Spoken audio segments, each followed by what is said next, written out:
11ویں امام علیہ السلام کا یہی شاہکار ہے۔ اگر آپ دیکھیں تو 12ویں امام علیہ السلام تو غیبت میں، لیکن ان سے پہلے کے جو 3 امام ہیں وہ کم سینی کے اندر گئے ہیں۔ 9ویں امام صرف 25 برس کے تھے، 25 ان کی ایج تھی جب ان کی شہادت ہوئی۔ 10ویں امام 41 سال کے تھے، 41، یہ بھی کوئی زیادہ ایج نہیں، اور 11ویں امام صرف 28 سال کے تھے، 28۔ بہت کم سنے کے اندر جو ائمہ علیہ السلام ہیں، یہ ایک کے بعد ایک ان کی شہادتیں ہوئی ہیں، اور یہ بنی عباس کا وہ دور ہے جس میں مسلسل وہ لوگ کوشش کرتے رہے کہ ائمہ جو مختلف انداز سے آنے والے ایک طولانی غیبت کے دور کے لیے امت کو تیار کر رہے تھے کہ ایک بہت طولانی غیبت آنے والی ہے، اور ائمہ بار بار کہتے تھے ایک بہت طولانی غیبت آئے گی، ہلک فیہ المستعجلون، جلد بازی کرنے والے تباہ ہو جائیں گے، ہلاک ہو جائیں گے، کذب الوقاتون، جو وقت کو معین کریں گے، یہ کہیں گے کہ امام کا ظہور اگلے سال ہونے والا ہے، یا یہ کہیں گے 100 سال تک نہیں ہوگا، وہ سب جھوٹے ہیں، کوئی وقت نہیں جانتا، کوئی عالم ہو، کوئی مرجع ہو، کوئی اور مومن ہو، کوئی صوفی ہو، کوئی وقت نہیں بتا سکتا امام کے ظہور کا، کسی کو نہیں معلوم، کوئی آدمی کبھی نہ کہے کہ میں جانتا ہوں 1000 سال نہیں آئیں گے یا اگلے سال آنے والے ہیں، کوئی وقت نہیں بیان کر سکتا۔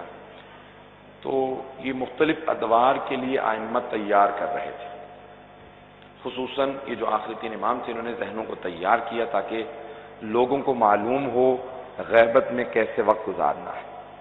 11ویں امام نے بھی اسی انداز سے کیا کیا کہ اپنے ایک وکلا کا جال بچھایا اور 12ویں امام کا مسلسل تعارف کرواتے رہے۔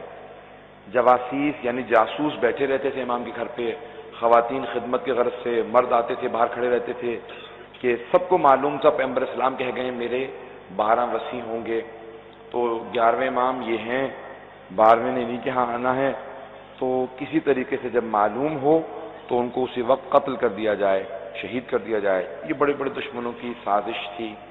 تو 11ویں امام علیہ السلام بے انتہا اختناق میں، بے انتہا کہہ لیجئے کہ ان کے اوپر جاسوس بیٹھے رہتے تھے، لیکن پھر بھی وہ اپنے پیغام کو پہنچاتے تھے۔ ایک بہت بڑی سازش قرآن کے خلاف شروع ہوئی 11ویں امام کے دور میں، اور اس میں کوشش یہ کی گئی، اسحاق کندی نامی ایک بہت بڑا عالم تھا، اس نے کوشش یہ کی، جو منحرف ہو جاتے ہیں بعض اوقات لوگ جب زیادہ پڑھ لکھ جاتے ہیں اور ان کی صحیح رہنمائی نہیں ہوتی، صحیح تربیت نہیں ہوتی، تو کیا ہوتا ہے کہ وہ قابلیت کی وجہ سے بعض اوقات گمراہ ہو جاتے ہیں۔ ائمہ کی مسلسل خدا کی طرف سے مسلسل ہدایت کی ضرورت ہوتی ہے انسان کو صراط مستقیم پہ رہنے کے لیے۔ تو اسحاق کندی جو ہے بہت قابل تھا، اس نے کتاب کا نام رکھا، ابھی کتاب چھپی نہیں تھی لیکن مشہور ہو گئی، کتاب کا نام رکھا التناقض فی القرآن، قرآن میں تناقض ہے معاذ اللہ، یعنی کنٹرڈکشن ہے، قرآن میں تضاد پایا جاتا ہے۔ اس نے کتاب لکھنا شروع کر دی، اور یہ 11ویں امام کا دور تھا، ہر جگہ مشہور ہو گئی، لوگ بڑے پریشان ہوئے کہ یہ آدمی 20 سال سے ایک کتاب لکھ رہا ہے، ابھی چھپی نہیں ہے لیکن 20 سال میں شہرت ہو گئی کہ یہ ثابت کر رہا ہے قرآن میں کنٹرڈکشن ہے، تضاد ہے، ہر جگہ باتیں ہونے لگیں۔ 11ویں امام کا دور آیا تو آپ نے اپنے ایک شاگرد سے کہا کہ تم اس سے قریب ہو جاؤ، کہ مولا اس سے قریب ہونے کا فائدہ کیا ہوگا؟ آپ نے کہا قریب ہو جاؤ، میں بتاؤں گا فائدہ کیا ہوگا۔ صرف قریب ہو جاؤ، وہ تم پہ اعتماد کرنے لگے، وہ تم پہ ٹرسٹ کرنے لگے، جب قریب ہو جاؤ گے میں بتاؤں گا، تمہاری تربیت کروں گا کیسے سوال کرنا ہے۔ اچھا مولا، تو وہ امام کا شاگرد ہر روز جا کے اسحاق کندی کی خدمت کرنے لگا اور جا کے اس کی کتابوں کو صحیح کر کے رکھتا، ایسے ویسے۔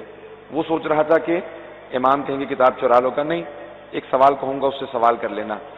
جب ایک دن اسحاق کندی نے دیکھا کہ بہت قریب ہو گیا، وہ اس پہ ٹرسٹ کرنے لگا ہے، تو بہرحال اس کو کتابیں لے جانے دینے لگا۔ اب اس نے کہا مولا میں بہت قریب ہو گیا ہوں، اب بتائیے کام کیا ہے؟ امام نے کہا اس سے صرف ایک سوال کر لینا، یہ سوال سمجھنے کی کوشش کیجیے گا۔ امام نے کہا صرف ایک سوال کر لینا۔ کہا مولا کیا سوال کروں؟ کہا اس سے سوال یہ کرنا کہ تم اتنی مدتوں سے یہ کتاب لکھ رہے ہو کہ قرآن میں کنٹرڈکشن ہے، قرآن میں تناقض ہے، قرآن میں تضاد ہے، قرآن کی باتوں میں ٹکراؤ ہے، ایک بات دوسرے سے ٹکراتی ہے، تو یہ بتاؤ کیا تم نے آیات کو ویسے سمجھا ہے جیسا کہ اللہ جس نے قرآن نازل کیا ہے اس نے سمجھانا چاہا ہے؟ بہت سے لوگ سمجھ گئے، بہت سے لوگوں کو شاید تھوڑی اور وضاحت کرنی پڑے گی۔ کہا یہ پوچھو اس سے کہ تم نے قرآن کے معنی کو ویسا سمجھا جیسا اللہ نے سمجھانا چاہا ہے؟ اس نے کہا بس مولا اتنا سا سوال؟ مولا نے کہا ہاں۔ اس بیچارے شاگرد کو بھی مولا کے سوال سمجھ میں نہیں آیا تھا۔ مولا نے کہا بس یہ سوال کر لینا، وہ سمجھ جائے گا میں نے کیا سوال کیا ہے، لیکن یہ مت بتانا سوال کس کا ہے، یہ سوال تم کہنا میرا ہی ہے، تاکہ اپنے طور پہ سوال کرو، میں نے تمہیں سمجھایا تم اپنے طور پہ سوال کرو گا۔ ٹھیک ہے مولا میں سوال کر لوں گا۔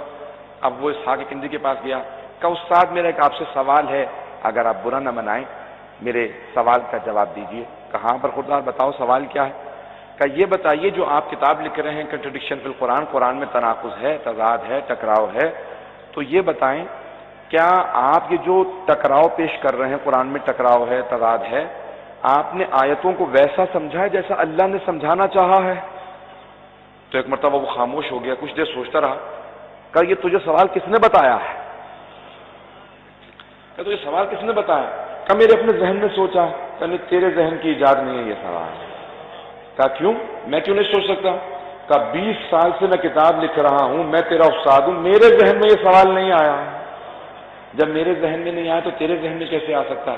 یہ کسی بہت بڑے آدمی کا سوال ہے جو علم کا سمندر ہوگا۔ کہ یہ مجھے امام حسن عسکری نے سوال بتایا۔ اس نے کہا ان کے اللہ طلحہ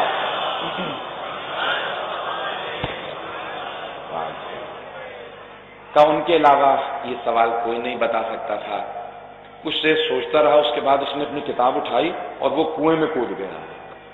اس نے ایک ویل کے اندر، کنویں کے پانی کے اندر چھلانگ لگا دی، لوگوں نے اس کو بچا لیا، کتاب ڈوب گئی۔ تو لوگوں نے پوچھا تم نے ایسا کیوں کیا؟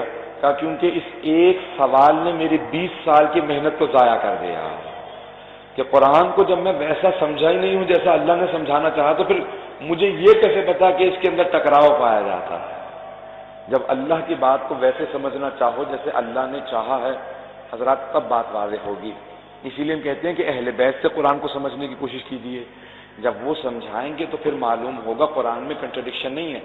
حضرات صحابہ کا بہت مرتبہ ہے، جیسے جیسے آیتیں نازل ہوتی تھی نا وہ قرآن پہ عمل کرتے تھے۔ قرآن کہتا تھا نماز پڑھو، صحابہ نماز پڑھتے تھے۔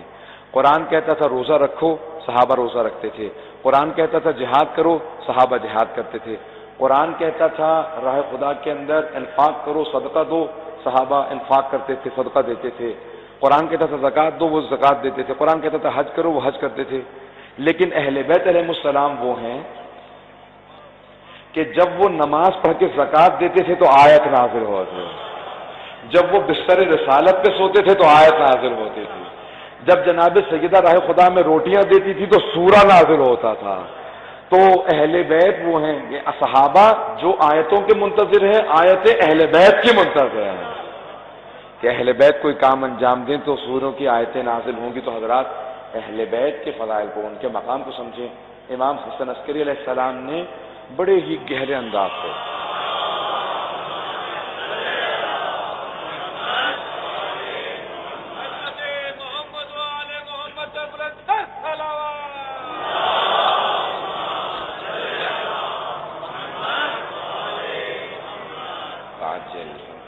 تو حضرات یہ دور تھا 11ویں امام کا جہاں پہ آپ ذہنوں کو تیار کر رہے تھے کہ قرآن کو سمجھو اور آل محمد کو سمجھو۔ تو مختلف لوگ آتے تھے، سوالات کرتے تھے۔ امام اپنے گھر میں سامرہ کے اندر جہاں پہ آپ کے بابا کا روضہ بھی تھا، آپ نے پورا اہتمام کر رکھا تھا، تو آپ مسلسل جتنی بھی اس وقت نہضتیں تھیں، تحریکیں تھیں، سب کو تعارف کروا رہے تھے کہ اہل بیت علیہ السلام سے سمجھنے کی کوشش کرو۔ آج ایک تفسیر بھی موجود ہے جسے منسوب امام حسن عسکری علیہ السلام کا منسوب ہے، لیکن لازمی نہیں کہ سب کچھ امام کا ہو، کیونکہ ان کے شاگردوں سے کوتاہی ہو سکتی ہے سننے میں، سمجھنے میں، تو اس لیے انہوں نے لکھا کہ امام نے جیسا بتایا تھا۔ لیکن ہر چیز ہمارے علماء کہتے ہیں کہ یہ امام سے نہیں ہے، لیکن انہوں نے اپنے طور پہ کوشش کی کہ امام نے جو کچھ کہا اور جتنا یاد رہا انہوں نے لکھ دیا۔ تو امام نے مختلف شاگردوں کو تیار کیا اور بہت بڑے بڑے راویان حدیث کو تیار کیا، بڑے بڑے علماء کو تیار کیا۔ اس کے فوراً بعد اصول کافی لکھی گئی، بڑی بڑی کتابیں لکھی گئیں حدیث کی، شیعہ سنی دونوں مکتب فکر کے اندر۔ تو 11ویں امام نے سارے کے سارے اس زمانے کے مؤمنین کو، مسلمانوں کو تیار کیا کہ دیکھو رسول خدا نے جو وعدہ کیا تھا وہ پورا ہوگا۔ حضرات آج میں صرف ایک اور دو باتیں پیش کروں گا 11ویں امام کی زندگی سے، اور پھر 11ویں امام کے جو شہادت کے اور آخری امامت کے دور ہیں اس کے متعلق بات کرنا چاہتا ہوں۔ صلوات علی محمد وعلی محمد۔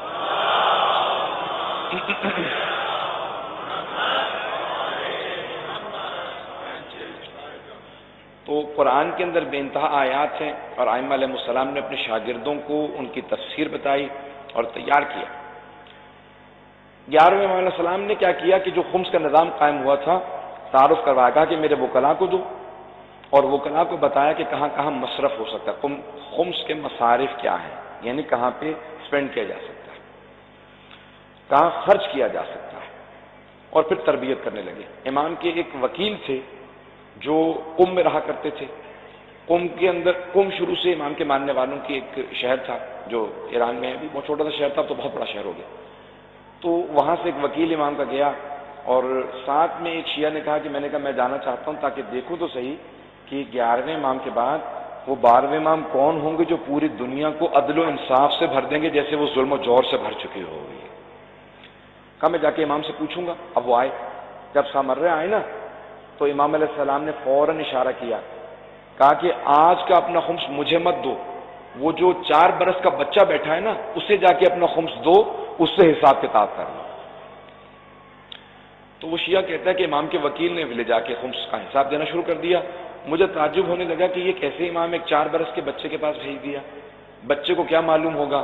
تو کہا کہ بچے نے بغیر پوچھے فوراً کہنا شروع کیا، دیکھو اس تھیلے کے اندر اتنے پیسے ہیں، اس تھیلے میں اتنے پیسے ہیں، وہ جس شیعہ نے بھیجا یہ اس کو واپس کر دینا، اسے کہنا ہماری طرف سے ہم نے قبول کر لیا، تمہارے ہمسائے کے اندر ایک غریب آدمی رہتا ہے، یہ پیسے اس کو دے دینا۔ کہا یہ پیسے ہم نے قبول نہیں کیے۔ کہا مولا کیوں؟ کہا اس کے اندر اتنے پیسے ہیں لیکن جس شیعہ نے بھیجے ہیں نا اس نے اپنے ہمسائے کا حق مار رکھا ہے، اپنے بھائی کا حق مار رکھا ہے، ہم غصبی پیسوں سے خمس نہیں لیتے ہیں۔ کہا اسے کہنا واپس کر دے۔ پھر کہا کہ یہ جو تمہارا تھیلا ہے نا اس کے اندر اتنے دینار ہیں، اتنے درہم ہیں۔ کہا نہیں مولا اس میں اتنے نہیں، اس سے زیادہ ہیں۔ امام نے کہا نہیں، ابھی بیٹھ کے گن، جتنے میں نے بتائے ہیں اتنے ہی ہوں گے۔ تو انہوں نے گننا شروع کیا،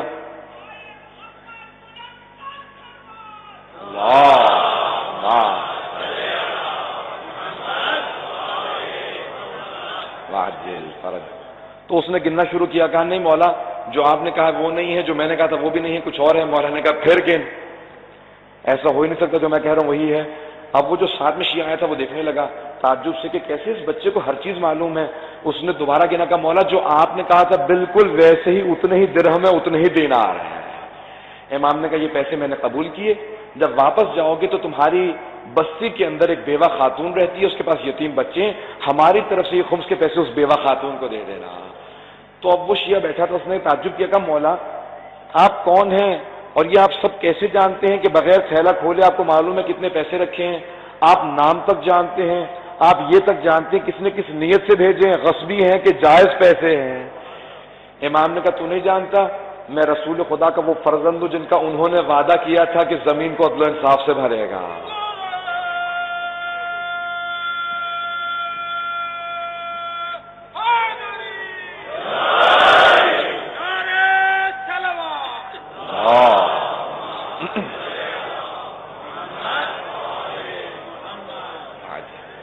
تو آپ نے غور فرمایا نا، 11ویں امام نے ذہنوں کو تیار کرنا شروع کر دیا کہ سب لوگ ذہن اپنے ابھی سے ذہن نشین کر لیں کہ ایک 12ویں نے آنا ہے اور ان کی غیبت ہے، 2 طرح کی غیبت ہے، غیبت صغرا ہے، غیبت کبرا ہے۔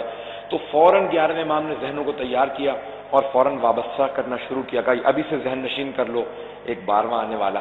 حضرات گزشتہ بھی بعض خلفاء جو تھے نا انہوں نے کیا کیا، جیسے مامون، سب ایک حدیث رسول خدا کی سب کے ذہنوں میں تھی کہ پیغمبر نے فرمایا میرے 12 وصی ہوں گے اور 12ویں کا نام مہدی ہوگا، تو سب کے ذہنوں میں یہ بات تھی۔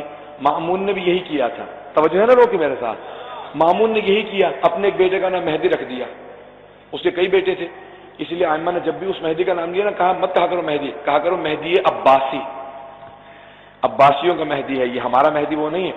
تو اس کے کئی بیٹے تھے، معتمد تھا، معتزد تھا اور یہ مہدی تھا۔ تو کیا کیا امام نے اب 8ویں امام کا دور تھا تو اس نے اپنے بیٹے کا نام مہدی رکھا اور وہ لوگوں سے کہنے لگا، کہا دیکھو رسول خدا کے جو چچا تھے عباس، میں ان کی نسل سے ہوں، اور رسول خدا نے کہا تھا کہ اہل بیت میں سے ایک مہدی آئے گا دنیا کو عدل و انصاف سے بھر دے گا، تو یہ وہی مہدی ہے جو رسول خدا نے کہا تھا۔ اب کافی لوگ کنفیوز ہو گئے، بڑے پریشان ہونے لگے۔ تو اکثر اوقات وہ بلایا کرتا تھا، آواز دیتا تھا بیٹا مہدی کہاں ہو، جیسے آواز دیتا تھا نا تو سارے کے سارے لوگ متوجہ ہوتے تھے، کہتے تھے وہ مہدی ہے یا نہیں ہے؟ تو 8ویں امام تعظیماً کھڑے ہو کے کہتے تھے وہ جو مہدی جس کے ہم انتظار میں ہیں اس کا باپ بھی اس کی تعظیم میں کھڑا ہوتا ہے، اور جس کو یہ مہدی کہتے ہیں کبھی یہ مارتے ہیں کبھی بھائی مارتے ہیں، اسے کچھ معلوم ہی نہیں ہے کہ ہم جس مہدی کے منتظر ہیں وہ اللہ کی حجت ہے۔ تو ہر امام نے تاکید کی ہے کہ دیکھو پہچاننے کی کوشش کرو، جو حجت خدا ہوگا اس کے بے انتہا علامات ہوں گی، وہ اللہ کا نمائندہ ہے۔ تو اب 11ویں امام سارے اذہان کو تیار کر رہے ہیں، ہر ماننے والے کو، ہر جاننے والے کو، ہر مسلمان کو متوجہ کرتے تھے یاد رکھو غیبت آئے گی، بہت سے لوگ ہلاک ہو جائیں گے۔ اور پھر امام نے کثرت سے لوگوں کے اندر، اچھا کئی لوگوں کو یہ شبہ تھا کہ بھئی جواسیس جاتے رہتے تھے، جاسوس آتے تھے، اور اکثر خواتین اندر آتی تھیں، کہتی تھی امام کی ازواج کے اوپر نگاہ رکھنا، جب بھی ولادت کے آثار ہوں فوراً جا کے خبر کر دینا بادشاہوں کو۔ تو حضرات جس طرح سے جناب ابراہیم کا کبھی معلوم ہی نہیں تھا نمرود کو کہ ان کی ولادت ہونے والی ہے، کیونکہ اللہ کا وعدہ تھا کہ ایک بچہ آئے گا، وہ جوان ہوگا، ابراہیم بنے گا، نمرود کو شکست دے دے گا۔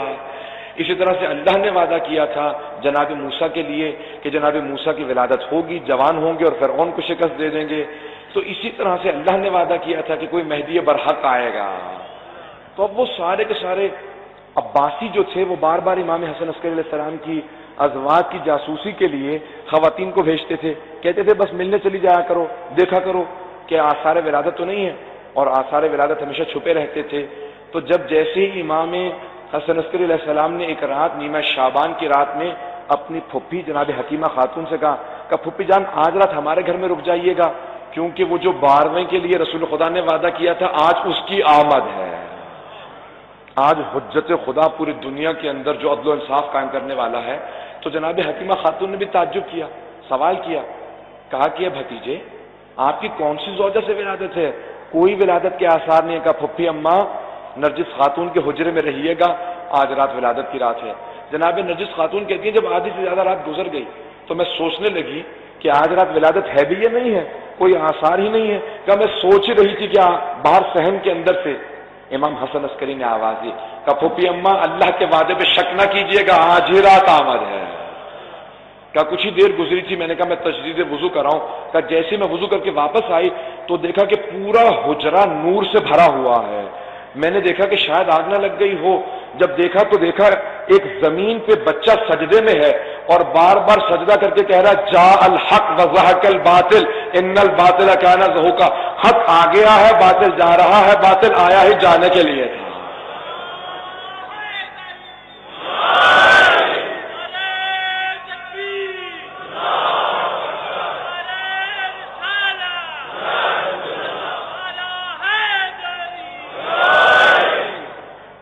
آپ نے غور فرمایا؟ تو امام حسن عسکری علیہ السلام سب کے ذہن تیار کر رہے ہیں، کہا کہ دیکھو یہ آمد ہے۔ جناب نرجس خاتون کہتی ہیں جیسے میں نے بچے کو دیکھا نا، میں نے اٹھایا دیکھا کہ بچہ نہایت پر نور ہے، ایسی میں نے مخلوق دنیا میں صرف آئمہ کی شکل میں دیکھی ہے۔ بچے کو میں نے سلام کیا، بچے نے فصیح و بلیغ عربی زبان میں جواب دیا وعلیکم السلام، پھپھی اماں آپ پہ بھی سلام ہو۔ کہا مجھے فوراً 11ویں امام نے آواز دی کہ پھپھی اماں میرے بچے کو میرے پاس لے آئیے۔ کہا میں فوراً بچے کو لے کے گئی، جیسے بچے کو لے کے گئی 11ویں امام نے اپنی آغوش میں لیا، فوراً چوما، کہا کہ سلام ہو میرے بیٹے آپ پر۔ تو اس بچے نے فوراً جواب دیا، جناب نرجس، جناب حکیمہ خاتون جو 9ویں امام منتقی کی بیٹی ہیں، امام علی نقی کی بہن ہیں، امام حسن عسکری کی پھپھی ہیں، اور وہ اسی زری میں ہیں جہاں پہ 10ویں اور 11ویں امام کا روضہ ہے۔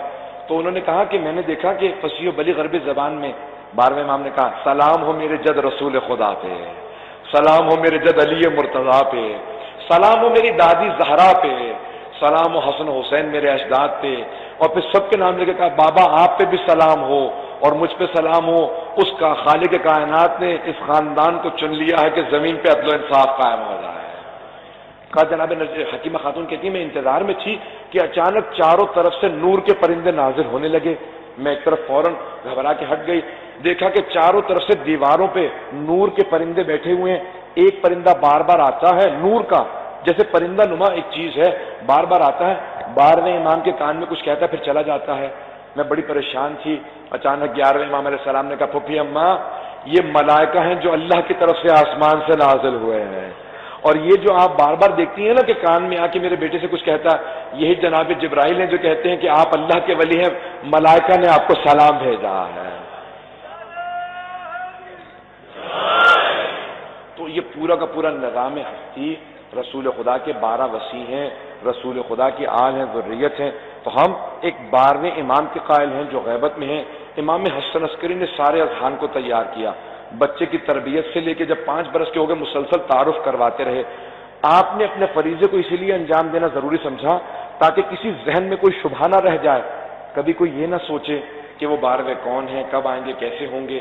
کتنی شہادتیں ہو گئیں حضرات، کتنی یعنی گواہیاں ہو گئیں، شہادت سے مراد گواہیاں ہیں حضرات۔ جب ایک مرتبہ 11ویں امام علیہ السلام کی شہادت ہوئی نا، تو سب کے سب جو بنی عباس تھے، جو ان کے خلفاء تھے، انہوں نے کہا کہ 11ویں امام کا جنازہ، شیعوں کے 11ویں امام کا جنازہ کس نے پڑھایا؟ کہا کہ ان کے بھائی کھڑے تھے، لیکن اچانک ان کے گھر سے ایک 5 برس کا بچہ نکلا، اس نے اپنے چچا کی ابا کو پکڑا، کہا چچا جان ہٹ جائیے، اس جنازے کے پڑھانے کا میرا حق زیادہ ہے۔ کہا وہ کھڑے ہو گئے اور انہوں نے تکبیرات کہیں اور اس کے بعد واپس گھر میں چلے گئے۔ بنی عباس نے فوراً کہا کہ جاؤ جا کے اس گھر کو چھان مارو، اور آج تک یہ بحث ہے کہ وہ ساری کی ساری بٹالین، وہ جو فوج کا ایک دستہ تھا، وہ 11ویں امام کے گھر میں داخل ہوا اور بچے کو تلاش کرنے لگا، بچہ نہ مل سکا۔ وہ کہتے ہیں جب ایک پوری فوج نے تلاش کیا اور بچہ نہیں ملا، اس کا مطلب ہے وہ ہے ہی نہیں۔ بات سمجھ میں آئی ہے؟ ان کا اشکال یہ، وہ کہتے ہیں وہ نہیں ہے، کیوں نہیں ہے؟ وہ کہتے ہیں کیونکہ ایک فوج نے تلاش کیا۔ میرا سوال ہے، فوج نے تلاش کیوں کیا؟ فوج کا تلاش کرنا اس بات کی علامت ہے کہ جو سارے شہر نے دیکھا تھا کہ ایک بچے نے جنازہ پڑھایا ہے، وہ فوج دیکھنے گئی تھی کہ جو پورے شہر نے دیکھ لیا ہے۔ وہ بچہ گیا کہاں ہے؟ سب نے کہا سرداب مبارک میں چلے گئے۔ حضرات، ایک میں یہاں پہ فلسفے کی دلیل کو پیش کروں گا، زیادہ تفصیلات میں نہیں جاؤں گا، اگر آپ کے سمجھ میں آ جائے تو انشاءاللہ تعالی بہت آسان اور سادہ کر کے پیش کروں گا۔ فلسفے کا قانون ہے کہ اگر آپ کسی شے کو تلاش کریں اور نہ ملے تو یہ اس بات کی علامت نہیں ہے کہ وہ شے نہیں ہے، بلکہ اس بات کی علامت ہے کہ آپ کو ملی نہیں ہے۔ چلو میں مثال دے دیتا ہوں۔ میری مثال کے طور پہ یہ انگوٹھی کھو جاتی ہے کسی امام بارگاہ کے اس صحن کے اندر، میں تلاش کرتا رہا ہوں، مجھے انگوٹھی نہ ملے۔ انگوٹھی کا اس صحن میں مجھے نہ ملنا اس بات کی علامت نہیں ہے کہ انگوٹھی یہاں نہیں ہے، بس یہ علامت ہے کہ مجھے نہیں ملی۔ تو حضرات اس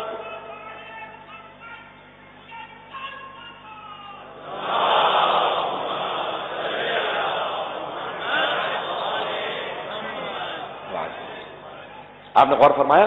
تو فلسفے کا قانون ہے کہ اگر شے کوئی چیز گم ہو جائے، اس کو تلاش کرو، تو نہ ملنے پہ یہ دلیل نہیں ہے کہ وہ شے نہیں ہے۔ تو حضرات اب ساری کی ساری فوج تلاش کر رہی ہے، تو اسی لیے ابتدائی علماء کے اندر اختلاف یہ تھا کہ امام زمانہ کی غیبت یعنی کیا؟ آیا غیبت سے مراد، یہ میں اگلے چند دنوں پہ مولا سے متعلق پیش کرتا رہوں گا مطالب کو، کہ آیا غیبت سے متعلق یہ ہے کہ امام انویزیبل ہیں، یعنی آنکھوں سے اوجھل ہیں، آنکھوں سے غائب ہیں، یا نہیں غائب نہیں ہیں،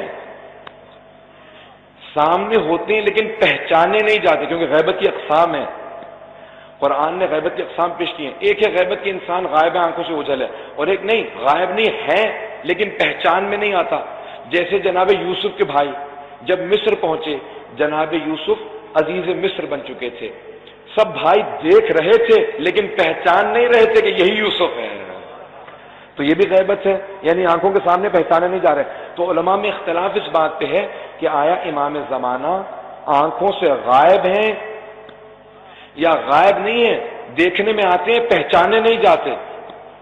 حضرات، امام اگر چاہیں تو غائب ہو جائیں اور چاہیں نظر آئیں، پہچانے نہ جائیں۔ اب سیرہ حلبیہ جو ہمارے اہل سنت والبرادران بھائیوں کی ایک سیرت نبوی ہے، وہیں سے پیش کر رہا ہوں، جلد اول میں، پیغمبر مکے میں ہے، اور دلیل کے طور پہ پیش کر رہا ہوں بات کو، پیغمبر اسلام مکے میں ہے۔ صرف 2 دلیلیں پیش کروں گا، تفصیلات میں نہیں جاؤں گا، کیونکہ میں خود اگر 12ویں امام پہ چاہوں تو ایک سے زیادہ شرح پڑھ سکتا ہوں، کئی دلیلیں موجود ہیں، خود میرے پاس ایک انسائکلوپیڈیا موجود ہے، 12ویں امام کوئی مختصر موضوع نہیں ہے، یہ خود کئی اشروں کا موضوع ہے۔ تو کیا کہ 2 دلیلیں پیش کر رہا ہوں۔ تو جناب سیرہ حلبیہ کے اندر الفاظ ہیں کہ جناب ختم مرتبت پہ ام جمیل ابو لہب کی بیوی، وہ کیا کرتی تھی، آ کے اذیت کیا کرتی تھی، اجرے پھینک دیا کرتی تھی، توہین کرتی تھی پیغمبر اسلام کی۔ تو مسجد الحرام میں پیغمبر اسلام خانہ کعبہ کے سامنے بیٹھے ہیں اپنے صحابہ کے ساتھ، اتنے میں ام جمیل کو آتے دیکھا، پیغمبر اسلام نے فوراً کہا یہ آ رہی ہے، مجھے دیکھ نہیں پائے گی، تو صحابہ تعجب کرنے لگے کہ جب آ رہی ہے پیغمبر اسلام سامنے بیٹھے تو دیکھ کیسے نہیں پائے گی. اتنے میں وہ آئی، آ کے صحابہ سے سوال شروع کیا، کہاں رسول محمد کہاں ہے؟ وہ تو نہیں ماننا، رسول خدا تو نہیں مانتی تھی. کہاں ہے؟ اور بہت کچھ کہا، اس کے بعد چلے گئے. پیغمبر اسلام نے کہا دیکھا یہ مجھے دیکھ نہیں پائی، اب اگر آئے گی تو دیکھ پائے گی. کہا اب اگر آئے گی تو دیکھ پائے گی. کہا یا رسول خدا یہ کیا چیز ہے؟ کہا میں قدرت رکھتا ہوں، اختیار رکھتا ہوں خدا کی طرف سے، جسے چاہتا ہوں نظر آتا ہوں، جسے چاہتا ہوں نظر نہیں آتا. حضرت آج تک علامہ مجلسی نے 24 معجزات بدن جسم رسول خدا کے لکھے ہیں. آج تک آپ نے دیکھا ہوگا بعض اوقات پتھروں پہ پیغمبر اسلام کے نشان ہیں. توجہ ہے لوگوں کی؟ تو صحابہ کرام کہتے تھے کہ ہم نے خود اپنی آنکھوں سے دیکھا. بعض اوقات پیغمبر کچی مٹی پہ، ریت پہ چلتے تھے، نشان نہیں بنتے تھے. بعض اوقات پتھروں پہ چلتے تھے، نشان بنتے جاتے تھے. تو کہا جہاں پیغمبر اسلام چاہتے تھے ان کے نقش بنتے جاتے تھے، جہاں نہیں چاہتے تھے نقش نہیں بنتے تھے. جس کا اتنا اختیار ہو کہ پتھر پہ نقش چھوڑ دے اور ریت پہ نقش نہ چھوڑے، تو پھر دلوں کی بھی یہی کیفیت ہے کہ جس کے دل پہ